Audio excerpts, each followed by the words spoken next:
Alors, j'ai la lourde tâche de vous parler des lésions du cartilage de la cheville et savoir si c'est possible de reprendre son sport. Un petit peu d'anatomie pour les nuls. Vous avez le tibia, la fibula, le talus au centre. Ceci, ça va donner l'articulation de la cheville. Et en dessous, vous avez une autre articulation qui est la sous-talienne, sous le talus. Et vous avez des ligaments latéraux, collatéraux latéral en vert, collatéraux médial en bleu, qui vont stabiliser la cheville. En violet, vous avez un ligament qui attache le tibia et la fibula. Le cartilage, c'est cette surface de glissement qui est en rouge dessinée entre les différentes structures qui va permettre la mobilité de la cheville. Alors, pourquoi ai-je une lésion du cartilage? C'est la question principale à trouver. D'habitude, c'est des entorses de cheville récidivantes. Ce n'est pas normal d'avoir des entorses. Et au cours des entorses, on peut faire des lésions du cartilage. Une instabilité chronique de cheville. Alors, effectivement, c'est suite à une entorse, mais ce n'est pas la même chose. On ne va plus avoir d'entorse à proprement parler, mais une cheville qui va se balader et ne plus tenir. Et à force, ça va faire des lésions du cartilage. Un défaut d'axe de cheville. Comme vous voyez ici, vous avez des pieds, c'est la statique normale du pied chez cette personne-là, et le calcanéum rentre beaucoup à l'intérieur.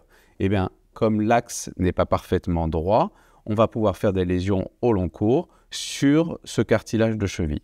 Et enfin, on a des lésions qu'on appelle idiopathiques, qui sont donc sans raison nécessaire.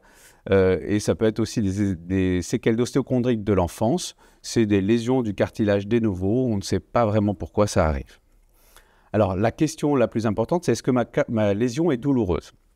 Souvent, c'est découvert fortuitement. Vous faites une IRM, vous faites une radio, on dit « tiens, il y a une lésion du cartilage » et tout de suite, vous êtes paniqué. La question, c'est savoir si la douleur, elle est localisée sur cette lésion. Parce que bien souvent, la douleur, elle est localisée sur la lésion ligamentaire, après une entorse, ou sur des lésions tendineuses. Donc, ce n'est pas parce que vous avez une lésion du cartilage que cette lésion est douloureuse et qu'il faut la traiter. Quel traitement si cette lésion est douloureuse? Eh bien, la première chose, c'est le traitement de la cause. Donc, la première chose, c'est le traitement non chirurgical.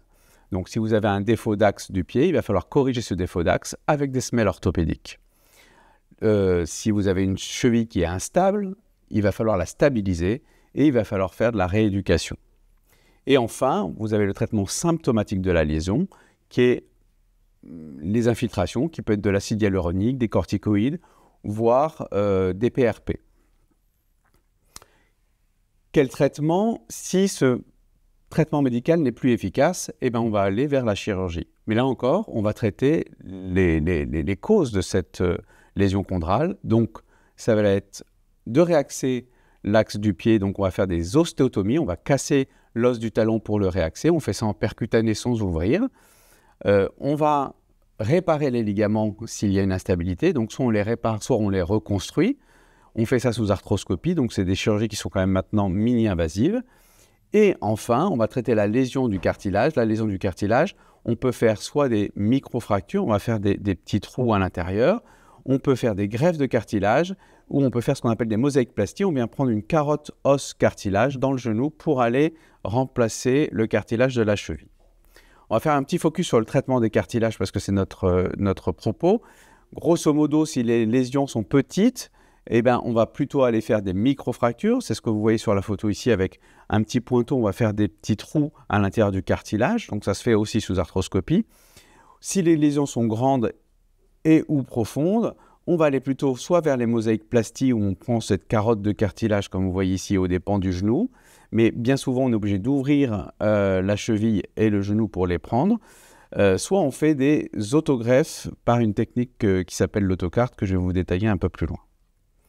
Donc, un petit focus sur la technique autocarte. Comment ça se passe? Vous êtes sous arthroscopie. On va venir aviver la lésion. Vous voyez que là, le cartilage, donc vous avez en bas le talus, ici à ce niveau-là, le tibia en haut, et on va venir enlever les petits morceaux de cartilage qui ont tendance à se détacher pour avoir une lésion qui est bien propre. Et avec ce petit instrument, on va venir manger le bord de la lésion du cartilage et on va venir récupérer ce cartilage.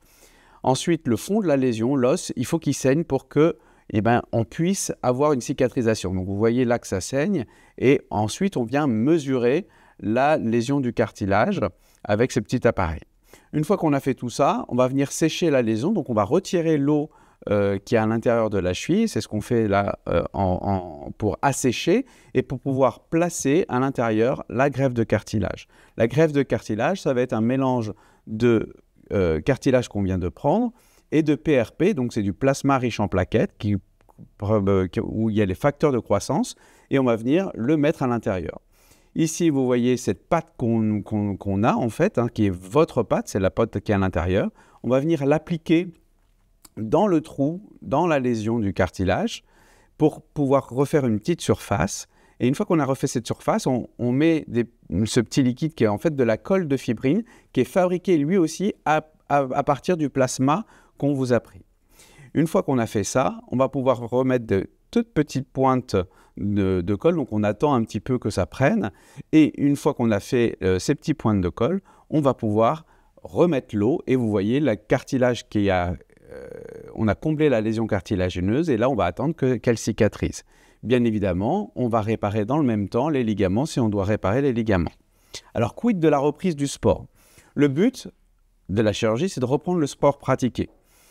Il n'y a pas de données scientifiques solides pour vous dire il ne faut plus faire un type de sport, la course. Il n'y a aucune donnée scientifique qui valide le fait qu'il faut arrêter le sport. Par contre, il y a des conditions pour reprendre. Il faut que la cheville soit stable, il faut qu'elle soit axée et il faut que la cheville soit indolore, qu'il y ait ou pas une lésion chondrale. Donc le but, c'est de ne pas reprendre trop tôt le sport. Donc en conclusion, on va trouver une lésion chondrale, qu'est-ce que je fais? C'est pas s'inquiéter. C'est pas parce qu'on a trouvé une lésion chondrale qu'elle est nouvelle. Peut-être que c'est une lésion très ancienne qui ne demande rien à personne et c'est probablement pas le problème initial. Il faut traiter les causes. Traiter l'instabilité, que ce soit avec la rééducation ou la chirurgie. Traiter le défaut d'axe, que ce soit avec les semelles ou avec la chirurgie. Et enfin, traiter la lésion, soit par l'infiltration, soit par la chirurgie avec les différentes possibilités comme on a vu. Donc la reprise du sport ne se fait que si la cheville elle est stable, axée et indolore. Je vous remercie.